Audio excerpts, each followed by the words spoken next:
Bonjour Evelyne. Alors aujourd'hui, on plonge dans un jeu de société qui nous a vraiment bluffé dernièrement. Medical Mysteries New York Service d'urgence.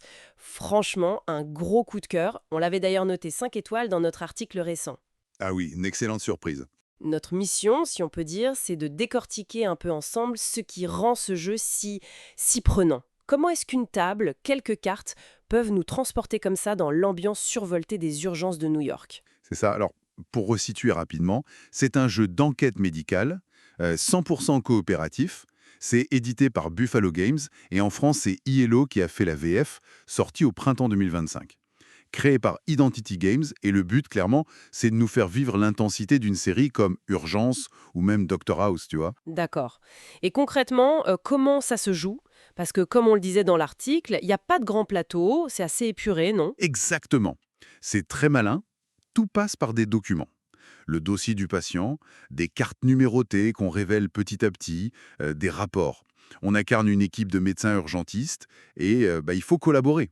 La boîte propose 4 cas médicaux, 4 scénarios, plus un petit tuto pour se lancer. Ok. Et il y a des phases de jeu définies, c'est ça? Oui, c'est assez structuré.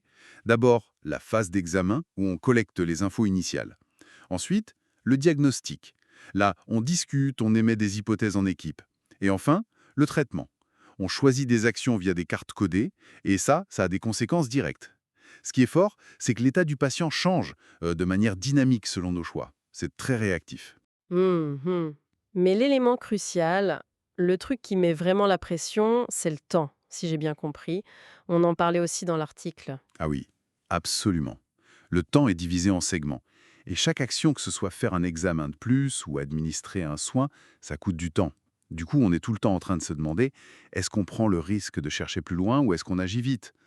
C'est des choix difficiles, Des vrais dilemmes. c'est ça. Et il y a ce double objectif. Sauver le patient, le stabiliser, bien sûr, mais aussi comprendre ce qu'il a vraiment, la cause profonde. C'est cette partie enquête détective médicale qui est super prenante. Et c'est accessible même si on n'y connaît rien en médecine? Oui, oui, tout à fait. Le tutoriel guide bien, aucune connaissance préalable n'est requise, la difficulté monte progressivement avec les cas, et ça dure entre 30 et 60 minutes par enquête.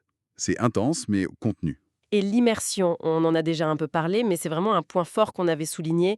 Le réalisme des documents, c'est fou. C'est clair. Les formulaires, le jargon juste ce qu'il faut, les petits graphiques, c'est sobre, mais hyper efficace. On est dedans direct. C'est vrai. L'ergonomie aide aussi. On peut facilement se partager les infos, les tâches autour de la table. Oui, c'est bien pensé pour la coopération.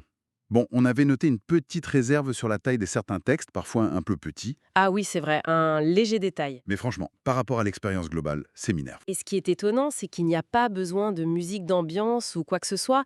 L'attention vient juste de l'écriture, de l'urgence qu'on ressent. Exactement. Le réalisme et l'écriture suffisent. Et puis, on apprend des petits trucs médicaux sympas au passage, hein. L'exemple de la double rate, ça m'avait marqué. Ah oui, moi aussi. Ça participe à l'immersion, bizarrement. Tout à fait. Et les scénarios eux-mêmes sont vraiment bons. Variés, bien écrits. Tu peux nous donner un exemple peut-être, celui qu'on citait dans l'article? Oui, alors, il y a des cas classiques, genre l'ado inconscient, le chef d'entreprise stressé. Mais celui qui est particulièrement marquant, c'est celui du patient ivre et agressif. Parce que là, c'est pas juste le diagnostic qui compte. C'est aussi comment l'équipe communique, comment elle gère une situation tendue humainement, tout en faisant les bons choix médicaux. Ça teste autre chose que la simple logique en fait. Voilà, ça ajoute une couche. Pour la rejouabilité, bon, c'est sûr, c'est un jeu d'énigmes. Une fois qu'on connaît la solution d'un cas, C'est un peu le souci de ce genre de jeu. oui, mais on peut quand même avoir envie de le refaire pour voir si on aurait pu faire mieux ou explorer une autre piste. Et surtout, c'est le début d'une série. Il y a déjà Miami Flatline qui existe en VO, donc on peut espérer d'autres boîtes, d'autres urgences à gérer. Bon, alors si on résume les points forts qu'on a retenus et mis en avant dans notre analyse, thème original et fort, immersion incroyable grâce au réalisme. Une coopération vraiment intelligente qui force à discuter, à décider ensemble. Exactement. Une narration haletante, une accessibilité bien dosée et une belle qualité de matériel aussi, hein. C'est ça, une expérience très complète, très intense. Clairement. Pour nous, Medical Mysteries New York, c'est vraiment une des pépites de 2025 dans le jeu coopératif narratif. Si on aime les séries médicales ou juste les bons jeux d'énigmes en équipe, faut pas hésiter. C'est une recommandation solide.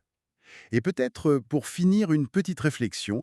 Au-delà du plaisir du jeu, comment est-ce que le fait de vivre ces décisions sous pression, dans un cadre ludique mais si crédible, comment ça peut changer un peu notre regard sur ce que vivent les vrais soignants au quotidien? Les responsabilités, les dilemmes, c'est intéressant d'y penser, je trouve. C'est une excellente question pour conclure. Ça donne à réfléchir en effet.